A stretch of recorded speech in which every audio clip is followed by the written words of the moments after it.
need to cut it. Nah. I'm about to get you together. I'm glad you're free, man. Missing my damn kid. Me especially. Yeah. Talking to my son on the phone so funny. So starting to talk more now. How much was the phone call? They was like double the cost too. Yeah. It was like $6.50 or something like that. A minute? $6? $6.50 for 15 minutes. For 15. That's like half of that. I spent $15 for at least a week and a half, 2 weeks. Shit. That shit like $2-3 a month. Half a minute. Yeah, that's kind of good. That's shit we can do about it. How's your bunkie? Well, I was in the pod.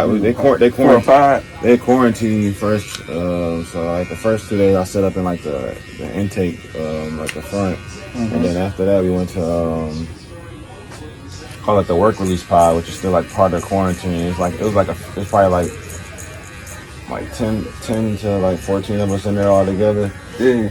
We was able to stay up like all night, watch TV late as we wanted. The like showers and bathrooms and stuff was like better. And, it was like basically like in a big gymnasium. Yeah. And then they had a basketball room? No, it wasn't none of that though. Just a big basically, yeah. Yeah, cafeteria for sure. Nope. Oh no. So they just bring the trays to you. Okay. But after that they moved us. It's like A, B, C, D. Probably like 8 different pods. So like the pod I was in, which is work with me, then it's a female pod that's right next to ours. Yeah. See them? Yeah, they do it like they was on meth here. They're pretty much out there. It's like I heard a whole bunch of weird stories out there, but pretty much yeah, they pretty much out there. Yeah. Like one of the it was somebody I knew named Mike in there. He was in there. Yeah. Yeah, cause they door like you can't see them. You can't see them unless you like walking out going towards like going like to the nurse or classes or something like that. Yeah. But like they door like in the inside of the gymnasium. Like say if you close this door right here, but you can't see nobody, you can slide stuff under the door like notes and stuff like that. So he was like talking to like somebody. I guess they had seen. He knew somebody. I guess they probably seen us when we was coming in or something like that. So somebody had asked about me when I was in there. Yeah. And he was like, yeah, the girl who asked him to talk to you. He was saying in the world or something like that. She was like shooting up heroin, like I guess like whatever. So it was. Yeah, I'm like, man, what the hell?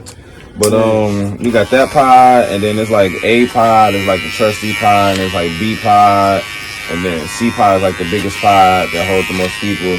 That's the pod that end up one person getting COVID in. And then there's D pods, people. Y'all wearing masks in there? First 2 days I had on a mask just because I couldn't really. I was going to be safe about it, but when they changed this until like the county closed or whatever, my mask actually in the sink. He said he was gonna give me another mask, and I ain't never get another one. So I mean, once I went back to the holding cell and I was around everybody, it was like, what's the point of having a mask now? So I felt like you was in there for 6 months, didn't you?